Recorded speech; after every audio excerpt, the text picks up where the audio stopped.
Hello, my Bill 5000 Nation. How's everyone doing today? Hopefully, everyone's having a great day. If not, I hope it gets better from here. All right, we are back with another That Chapter. This one is titled Canada's Youngest Serial Killer. It intrigued me. Thought Canadians was like really nice people. Didn't think they could make serial killers. Hmm. Didn't punch enough moose in the face. Hey you, and welcome. My name is Mike, and in this whole video, it's been a while, It's been maybe even too long, some might say, since we have been to Canada. Every time I cover a story from there, it's always really weird, and this is just, it's no exception. Throw another one on the pile. Mr. Lejbikov is quite the guy. Exceptional in too many. Yeah, I've not really watched a whole lot of the ones where he's done on Canada. I don't know why my mouse was just sitting there chilling for. Sorry. So, I really don't know. But they sound very intriguing. Especially when he classifies them as weird. He's done a lot of weird shit. Negative traits to mention. This case has many links to one I talked about briefly before, like a long time ago. It's not even on the channel anymore. The Highway of Tears. I've been raging to cover that one again. And like I said, this has many links to it. There's a few tears in this one, but definitely none for old Cody Leggy. So let's give it a go.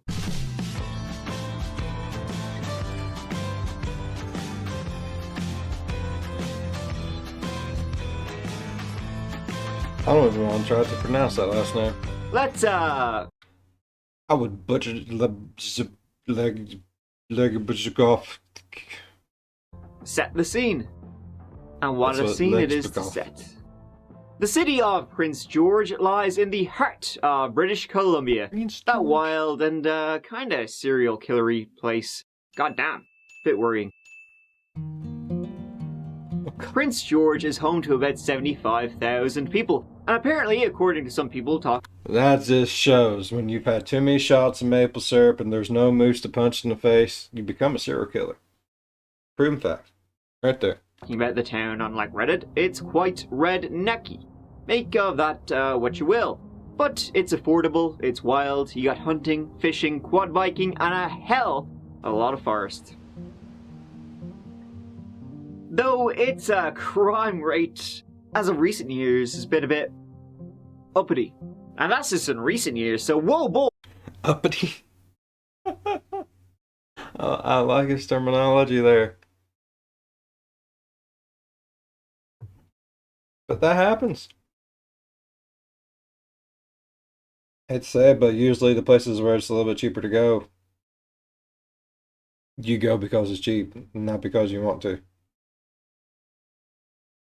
Probably a lot of people there that don't want to freaking be there in the first place, and they just acting like fools. Boy, right? The story I'm talking about isn't that recent, so they've been like outdoing themselves since then. They're enhancing themselves. They thought serial killers? It's rookie numbers. In 2020, it was ranked the 19th most dangerous city in Canada. It got a medal for participating, but now it's going for gold. Though it's not the city of PG, that sure as shit ain't PG, that you gotta be trembling, in your boots about. It's the road. And much like the novel of the same name, it's, dangerous. So dangerous, it's called the Highway of Tears. Beginning in the south end of Prince George is Highway 16. It slithers and snakes through remote, and I mean somewhere that's too isolated even for Bigfoot, countryside. What you have to have a go at there is essentially this.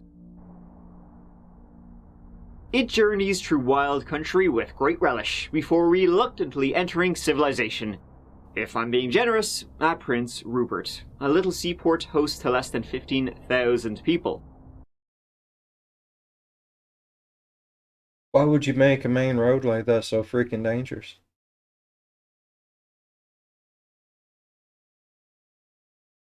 I'm intrigued by it though. Like I kind of want to see it. I don't want to be on it, but I want to see it. Like I want someone who's traveled it before to put me in a vehicle with them and drive me through it. I would feel slightly safer. It's over 700 kilometers, 450 miles of pure grade A Canadian wilderness. And when the cat's away, and by cats I mean cops, the mice will play. Oh shit. And by mice I mean sickos.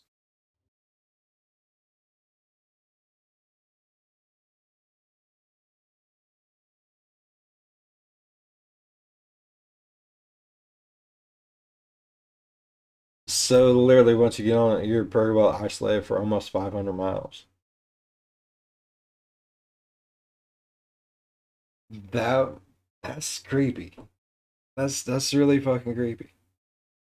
And that is almost 500 miles of just nothingness.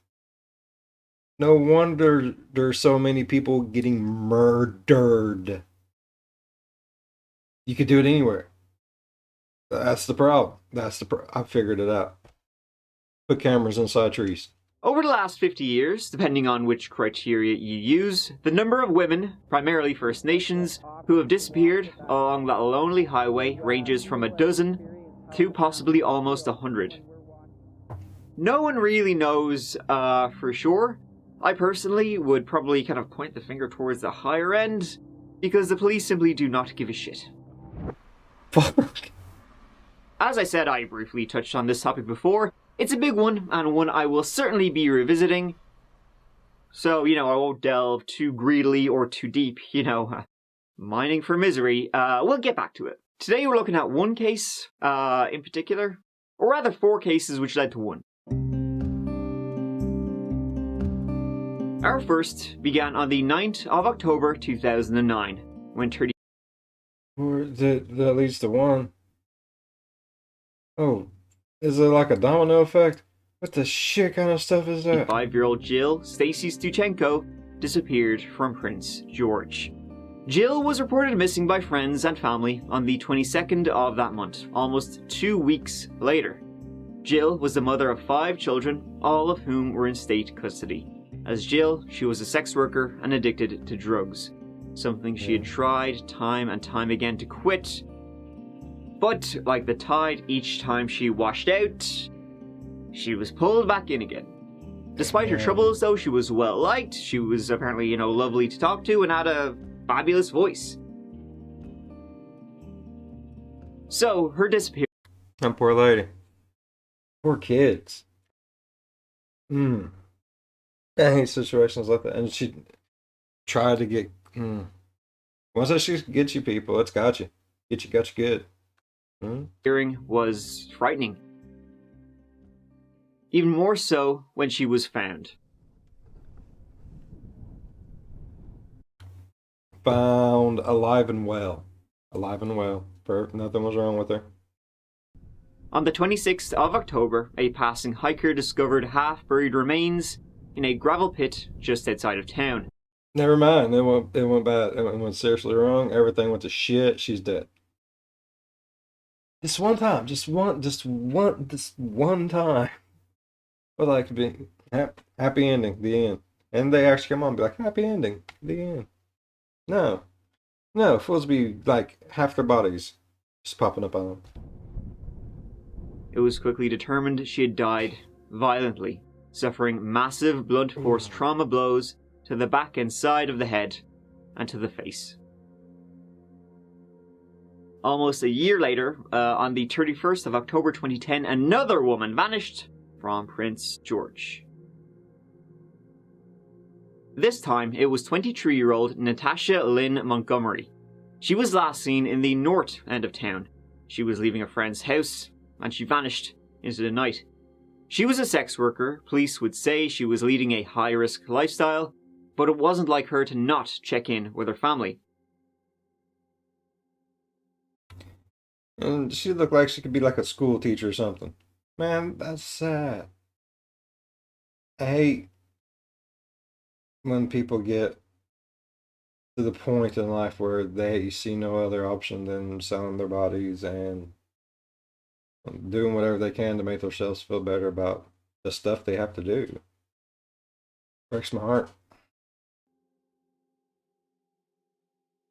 And they later contacted the RCMP and reported her missing. And then As you can imagine, things went into overdrive. You had your whirlybirds, you had your tanks, Inspector fucking Clouseau. Nah, it was more like just keep an eye out, a few posters, and job well done. As usual, the family did all the heavy lifting. But she wouldn't be found. In fact, to this day, Natasha remains missing.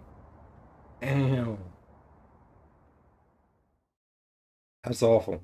It was over a week later that Cynthia Mass, 35 years old, she disappeared from Prince George once again. Cynthia, Cinderella she was known to her family as, disappeared on the 10th of September. She'd become addicted to... Is a trucker doing it? Good distances, travels it, lonely. No offense to truckers, but some of y'all are kind of creepy. Okay. But no, just like the travel pattern of it and everything, and sex workers, prostitution. I'm going off of movies here, so it's always the truck driver. I watch Criminal Minds. I know a thing or two. Drugs, and with no escape from them. She ended up in an abusive relationship, pregnant, but escaped that and battled her addiction for the sake of her baby. A baby who was ultimately taken away, regardless. Oh. She was actually... But still, hell yeah. Making a change for your child, that's amazing. Fuck yeah. I would love to hear that. In the process... Hate that she didn't get to keep it, though. That's sad. ...of getting her child back, getting clean, when she disappeared. She vanished not too far from where Natasha did, in an area known to be frequented by sex workers, just trying to get by. Cynthia was found on the 8th of October in L.C. Gun Park, on the other side of the Fraser River from Prince George. She, like Jill, had been beaten to death with some blunt weapon. Massive trauma blows to the head.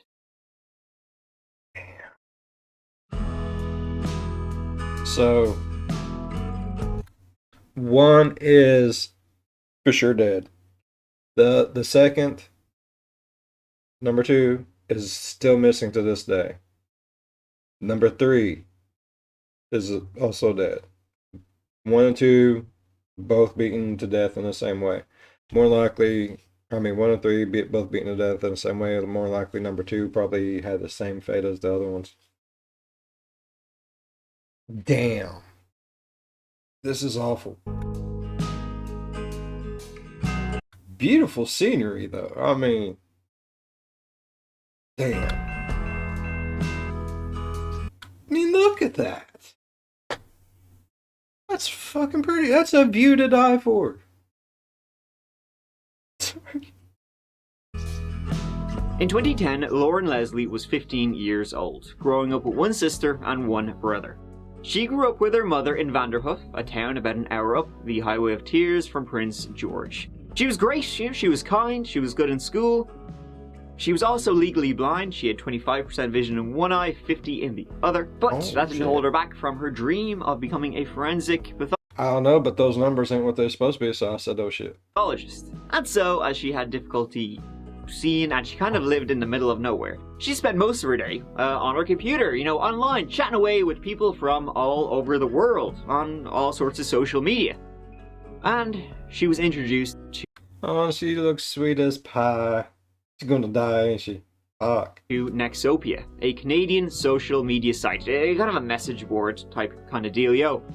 Lauren, her username was Ba the Sheep, and there was a lot of creeps on Nexopia. Definitely people that a young teenage girl should not be talking to. And that is where she met a user called One Country Boy. And so to skip ahead for a moment, it was on the 27th of November 2010 that Lauren decided to, during the day, go and meet up with someone for coffee, someone from Nexopia. It was that night, after midnight, that Lauren's father got a call from the RCMP, asking if he knew where Lauren was. The reason they'd called him was that they had found her identification in a pickup truck off an old logging road on Highway 27. What had happened that cold, November night was that an RCMP officer was just driving along at about 10:15 of the PM when he saw this like 2004 pickup truck barreling down like an old logging road. The cop thought to himself, well, what's this all about? And it was weird as shit. So what's this all about? Gonna punch a moose in the face, eh? Oh, don't you know? Come on down. the officer pulled him over and saw the driver. Name of Cody Lejibkov, 20 years old. Cody was covered in blood. I can't do a Canadian accent. I'm sorry, I've tried before. It don't work. So Cody, I can barely speak my speak. in response to the obvious question, said to the officer, "Oh, what this? Me and a friend, we just we just clubbed a deer to death. As you do. This is deer blood." I don't know if I'm getting the story right or not, but just tell me what went on tonight. We were hunting deer. If we run this blood, if we do a forensic match on it, we're gonna find out it's deer blood, right? I guess so, yeah. You guess so. It obviously is. Okay. The officer thought that was odd. At the very least, he was a poacher, so he called. What did I just say earlier? There wasn't enough moose to punch in the face. This poor kid resorted to beating deers to death, and it just wasn't having the same thrill. Oh my god. We need to grow the moose population, people. Canadians are getting wild. Can't be having it. Called for backup. And the tracks of Cody's pickup were followed back into the woods. Easy enough to I'm sorry, Canadians. I love you all. I do. follow in the snow. And there they would eventually find the lifeless body of Lauren Leslie. Her pants were around her ankles, and her head had been bashed in. Fuck. In the car, they found Lauren's backpack with her ID, Lauren Toes, which is Lauren's mother's maiden name. They also found her phone, a pipe wrench, and a knife, covered in blood. At 12:07, Cody Allen Lejibkov was arrested and charged with murder. The only person at that point. You got a shifty, like, take you out to the woods, make you squeal boy kind of face, you know? And look at it. Now imagine just like, look at it. Just look at it for a minute. Now picture saying, "I'll take you out in the woods and make you squeal like a big boy."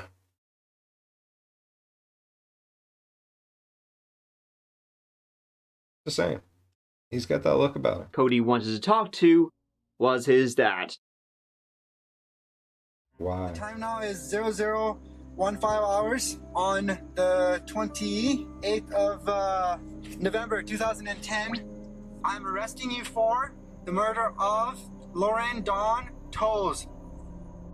I like how he talked. I am investigating a murder. But I did not murder anybody. I don't know why I'm in here. I told you, you're under arrest for murder. I did not murder anybody. I want to call my dad. You have the right to call a lawyer right now. How old are you? You're an I want adult? to call my dad. You're an adult? So you have a right to call a lawyer right now. Do you want to call a lawyer? I want to call my dad. Daddy, get me out of this. What Cody said had happened was, that his story was true. Him and his friend had killed a deer. The reason they couldn't find a deer body was that Cody's friend, who the deer, he had gone and picked up he dumped a body. That's why he wasn't around. He'd gone off with the body. As you do. But Cody said he had actually found Lauren's body. They'd killed a deer, beaten it to death, and then he stumbled across Lauren's body. He was like, oh shit. He didn't kill her though. He just saw her body. And then...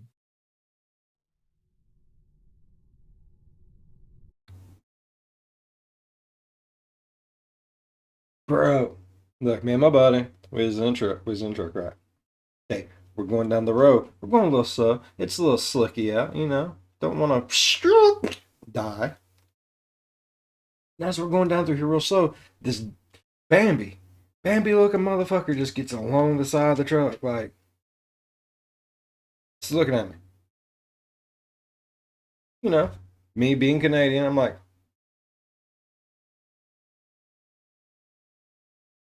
And the deer flipped me off. He's like,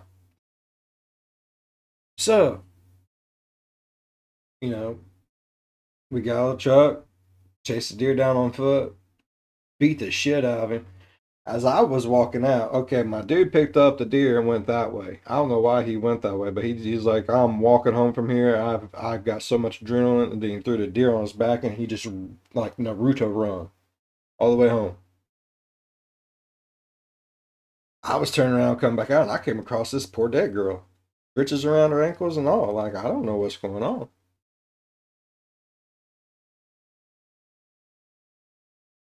Let a motherfucker tell me a story like that, and I swear to God, right after I am done laughing so hard I shit myself, I'm gonna throw something at him. What the fuck? Today's date is the 28th of November, 2010. Saturday encounter, 4753. Currently taking out the Cody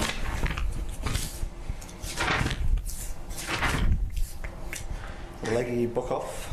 There are some circumstances which led us to put you into custody for the murder of a young girl, 15-year-old girl. Right.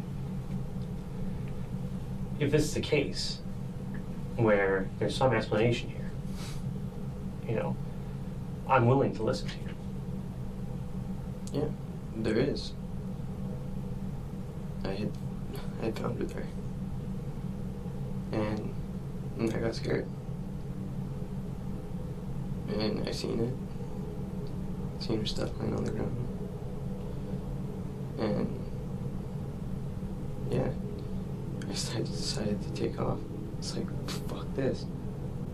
I'm calling it extremely bad timing. I'm not gonna be saying anything else. Just so you know. When I hear a story like this, man, it's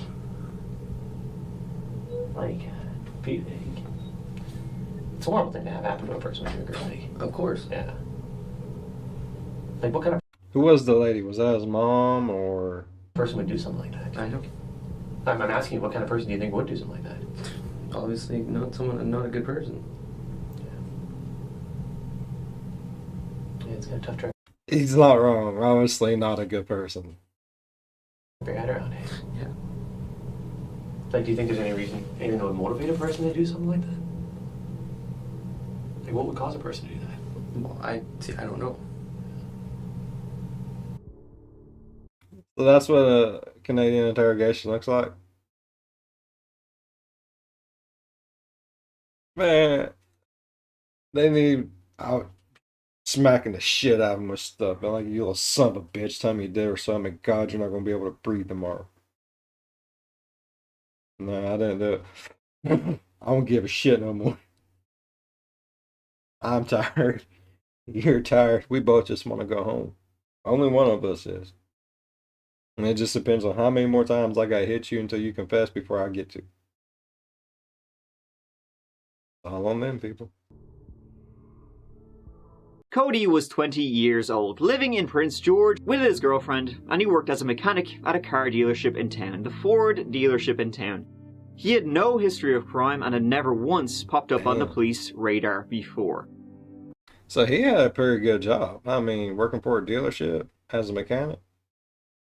I don't know per se, but I imagine they make some pretty good money because anytime I've ever had to go to one, I get charged out the ass. So someone's getting that money. He grew up in a hunting town, Fort St. James, a small town on Stewart Lake, about 2 hours northwest of Prince George. And unlike so many killers that we see, serial or otherwise, Cody has no moments in his childhood that, oh, well, that's why he is the way he is. There's nothing in his past where you can kind of point the finger and say, oh, that's why he's a fucking monster. He was a perfectly normal kid. He hunted, he fished, he was close with his family. He had a girlfriend, he had a good job, he did all his schooling. He was athletic, he was into sports, he was into clubs. Everyone who knew him either liked him or didn't have a problem with him. Everyone we've spoken to about the young man here in Fort St. Is it like he's got that extra chromosome type shit? Like, DNA type shit, like, oh, you can't turn someone into a serial killer. It's their choice. Is all this other stuff. I mean, I imagine for a lot, it's something that makes them snap over a pivotal turning point in their lives. Like, but they've always had that ability, you know. It comes from somewhere. It's been there. You've just been able to fight it that whole time, and now you're not fighting no more. Now you're just that. So, does that beg the question, is it in your DNA? If it is in your DNA, is it going to happen no matter what? Or maybe you have enough of the other parent's DNA to where your good side outweighs the bad side so you can always fight that urge. It gets murky, people. Murky. St. James says they didn't see it coming.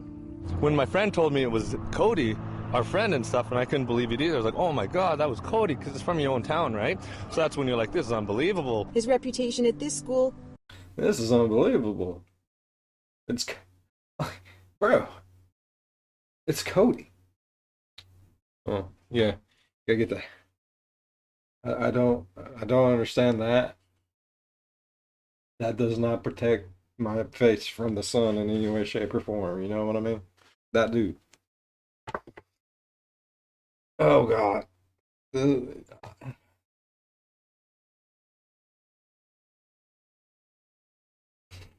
I don't know. I have no room to bitch about style. My style's, yeah, it's just me. I I don't know. Was as a popular Jeans and a shirt. athlete. He was into country music and dirt biking, played minor hockey and soccer. He attended all the family events, and every single member of that family would be shocked that 3 more counts of murder would be levied against Cody Allen Legibikoff. Cody was linked. I would have never got that out of his last name, Legibikoff. I'm still thinking it was Ligi Bokovo. Ligi Bokovo. What's up, Ligi? That's his name now. It's the Ligi. Swiftly to Lauren's murder. Well, besides what they already had, when they went through his phone. They had conversations between them on Nextopia and via text message, and they painted a clear picture. Cody would eventually change his story again, saying that, oh no, they had known each other, they were friends, he had picked her up from school, and then he had driven her into the forest, they had sex, and then she just lost it. She started beating herself up, punching herself with her fist, then she grabbed a pipe wrench out of his car, whacking herself, and then she grabbed a knife and stabbed herself to death. OMG. Cody would say, okay, he did hit her, but that was just to finish her off.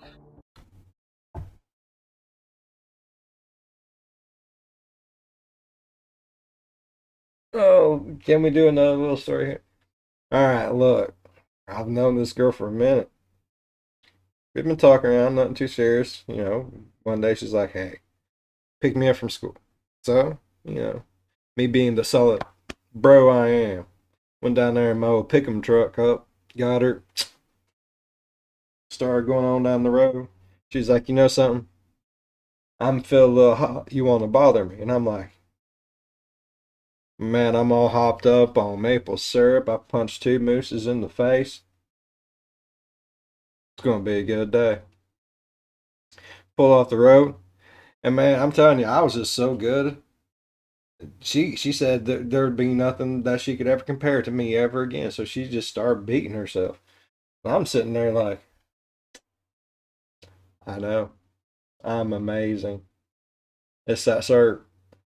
You gotta get that room temperature so it goes down better. And then you make the moose look at you right when you hit in the face, and you're gonna be as hard as a diamond in a snowstorm. I'm telling you what. Don't ask me why he got real country there for a minute. I don't know. And then she's like, I will never find no one else like you, and she ended it. That's all I know. If someone came at me with that kind of story after I was done laughing my ass off vigorously, I would throw something at my fucking self. mercy killing, really. He's the good guy here. He did her a favor. I knew she was hitting herself. Oh yeah, I forgot about that part. And then, she was laying on the ground, and this fool couldn't even do that right. Like, after she got done with me, like, her brain was all discombobulated so bad that she couldn't even finish herself off. I had to do it for her. It just made me feel bad that she set a goal that she couldn't accomplish. So, me being the bro I am, I helped her. Lean on me. And I was more stunned and in awe. And at the end of it, I was just like, what the is going on here? Potty mouth. Lauren Leslie had actually been suffering from depression. She'd been diagnosed with it. And so she presumably told Cody while they were chatting over like Nexopia. And so I guess when Cody, found that out, he was like, well, putting that one in the back pocket, that'll come in handy. Oh yeah, she was depressed. She killed herself. Oh wow. The messages though said otherwise, to what he was saying. He was sending her all this like sexual shit all the time. She was a child. She was not into it at all. She just wanted to hang out. Cody had other intentions. He had picked her up from school, driven her into woods, and then did what he did, and the evidence on him, around him, spoke, for itself. And when they searched his home in downtown Prince George, they found a shitload more.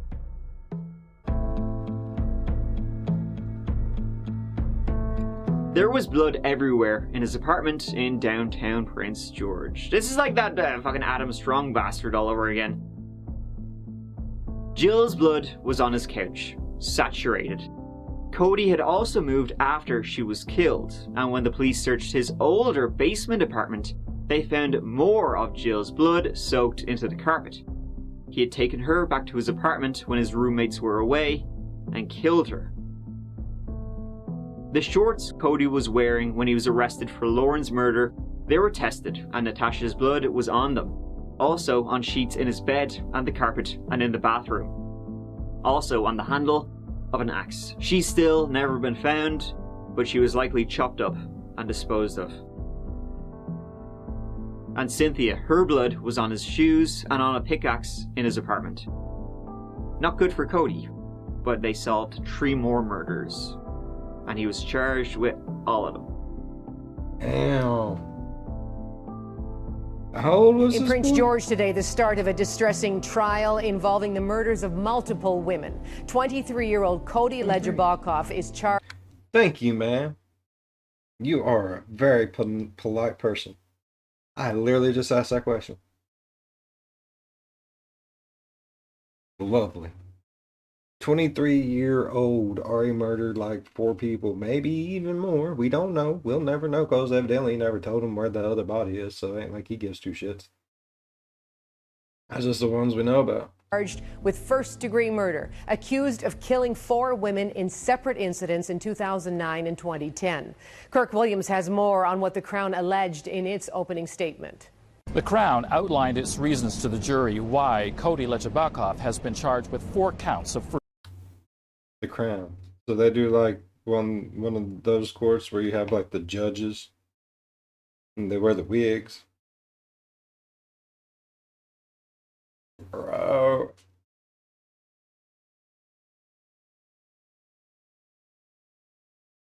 To be sentenced by the Crown. I mean, if you're going to be a criminal, that's going to be the coolest place to be a criminal. I mean, here, who sentenced you? Judge such and such. Who the fuck's that? Exactly. Over there. Who was you sentenced by? The Crown. Me too. That would be the coolest shit ever. first-degree murder. It paints I mean, not because, yeah, but you know. a very different picture from the fresh-faced young mechanic seen in pictures. The Crown says that he regularly used cocaine and got that cocaine from sex trade workers. Jill Stuchenko was found in a gravel pit. Cynthia Mays was found near Prince George. I've watched movies. Sex workers don't usually have pockets. Where are they keeping this cocaine at that you are buying? did he find out where they was keeping their stash, and after he had snorted a lot of it, or shot it up, or whatever his thing is, I don't fucking know what people do with it. He figured out it was hoo-ha cocaine that he's been huffing into his body one way or the other. And he lost his mind.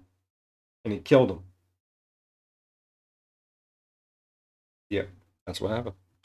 However, Natasha Montgomery's body was never found. That's sad. The Crown says that forensic evidence will link Lejabakov to the crimes through DNA samples of the victims on his clothing, tools, vehicle.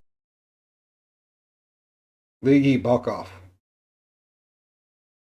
That's his name, Ligi Bakov. Cody Ligi Bakov. That's his name. I would have butchered this shit up. Ligi Bakov. Legibokov. Legibokov. Yeah. Legibokov. And his apartment furniture. The fourth victim, 15-year-old Lauren Leslie, was different. The Crown says they met online on Nexopia, and they agreed to meet. Cody went on trial in June 2014. It seems that, when he wasn't being a good little boy with his fiancée, he was getting high, doing the devil's dandruff. In fact, crack pipes were found in his car when he was arrested. Good little boy. Oh, God. So, I don't know. Can you smoke cocaine in a crack pipe, or is that just a crack pipe? Crack in the crack pipe. Boom, boom. I don't know. I know some people say you can turn cocaine into crack somehow, or vice versa. I don't fucking know. So maybe he was just a crackhead. Fucking, I don't know. He's awfully chunky to be a crackhead. Arrested, 2 of them. And that's probably what brought him into contact with Jill, Natasha, and Cynthia. Some maple syrup crack. Yeah. Lauren, he found her on his own. During the trial, his defense attorney, when Cody took the stand, and he did take the stand, his defense attorney tried valiantly to elicit some kind of regret, some kind of sadness out of Cody at what he had done. About what had happened. Good luck! Was he able to? Was he fucked? No, you have to be human to feel emotion and feel guilt or anything like that. Cody, it appears, doesn't qualify. He never expressed regret, guilt, sadness over the 4 lives he had ended, and of course he refused to take responsibility. He said not guilty to all of them. So why would he feel guilty? He told the jury that while he'd been present for every death, every murder, he hadn't done any of them, though. He'd just been there. Okay, well, he said, Lauren, she killed herself, apparently. He just put her out of her misery. And Jill, Natasha, and Cynthia, well, others had killed them. Okay, he'd...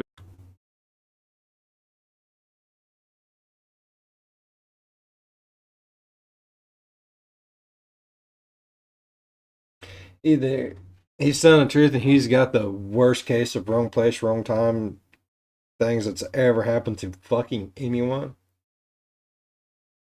Because, I mean, how you gonna make a lie that shitty? I mean, the other ones I can make a story out of. That there I can't. I was there. And okay, can you tell us where the one is? Because we don't even know where there is. I don't know. I mean, I can't even get a good story out of that. Do better, bud. Lie better. I'm so sorry, Mike. I did not mean to pause on a face like that, bud. Been partying with them, they were sex workers, so they'd gone back to his place, and then he said, well, some drug dealers and their acquaintances had showed up. Mr. X, Y, and Z, and they killed them. He refused to name them or give the police anything about who these mystery men were. He would always just say Mr. X, Y, and Z. The reason he wouldn't name them was because he was like, well, listen, if you guys are going to falsely convict me, I don't want to be, I don't want to be a rat in prison. I'll get my head kicked in. So his excuse about these mystery men, these alphabet murderers, went down about as well as a wet fart. It was obvious as all hell what he was doing. He was convicted of 4 counts of first-degree murder and was sentenced to life in prison. Though the 4 counts of murder were to run. Oh, I hope you get like 400 years of straight prison. I hope you live for 399 of it. Getting things in your boom boom hole without syrup. Not the kind of syrup he wants anyways. Concurrently. So he really only got 1 count of murder. But that's no parole. Oh, that's bullshit. So technically, he's getting 4 life sentences, but they're all to be served at the same fucking time? No. I want him to live to be 399 years old and then die right before he gets out. It's only fair. For 25 years, and the judge highly recommended against giving any parole for Cody Lejbikoff. In handing down the sentence, Justice Glenn Parrott said there was no doubt in his mind all of the murders occurred while Lejbikoff was committing or attempting to commit a sexual assault on his victim. Justice Parrott picked apart Lejbikoff's testimony, identifying numerous holes in his story and calling his tale of drug dealers X, Y, and Z a fabrication. With his throat choking in a rare show of emotion, Justice Parrott paused to control himself while discussing the grief witnessed through the victim impact statements. These are not the actions of a simple killer, he said, but of something infinitely worse. You know, there's all kinds of really, really gory, hoary movies out there. They don't even come close to what this guy's done. You know, like, what is he? He's a monster, bud. Piece of shit So monster. ends the tale of Cody Lejbikoff, Canada's youngest serial killer. He got the coveted title. Good for him. You know, we cover a lot of Canadian serial killers. Don't correct you there, Mike. It's Lejbikoff. And they're all really weird. And here's another one. And though he was responsible for some heinous murders, there's a lot more along that highway which remain unsolved, and I'll get to them. Weird for Cody. Normal kid, you know, seems that well, I guess he wasn't after all. Odd how someone who, you know, grew up so perfectly fine with no issues could end up doing what he did with no reason whatsoever. And the police never released the motive for what Cody was doing. Now I can see, like you said, there's still a bunch of murders that happens and has happened, and who's to say that those are the only ones he's killed? That's just the ones we know about. You know what I mean? You feel me, dog? Could be a lot more. That's awful.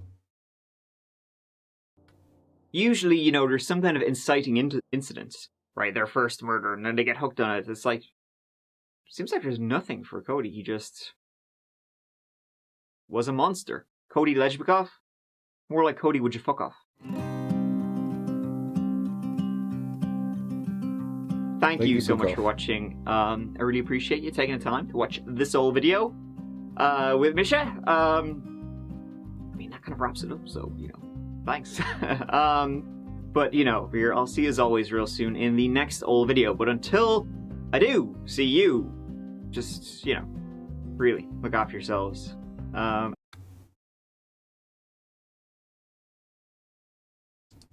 All right. I really enjoyed that video. I did. 23-year-old serial killer. Damn.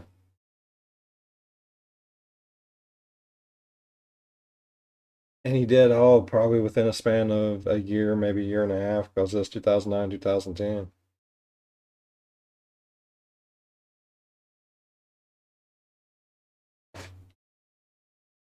That's just pure craziness. And that just goes to show, like, even people that have the most amazing life ever in your list, I don't see how you turned out like this. Like, what's going on? Maybe it's not the stuff that surrounds us. Maybe it's what's already inside of us. Maybe he was just born to be a piece of shit. Maybe we all have a potential to do things that we wouldn't expect ourselves to do because there's enough good in us that negates that. It's not going to happen. Who knows? All I know is I don't kill people. I've never felt the urge to. I don't know. I've watched a couple of videos where I've wanted to jump through a screen and just pummel. I take that back. Never mind. It is what it is. If y'all enjoyed tonight's video as much as I did, please leave a thumbs up. If you're a fan of the spooky, scary, strange, deranged things that just make it go, well, fuck Canada, think about subscribing. You want to go up there, drink some maple syrup, and punch a moose in the face as well. As always, be good to one another. I'll see you in the next one. Bye-bye. Yeah, the moose population has to be down. Like, if these poor kids are resorting to going out and beating a deer to death, what's the world coming to?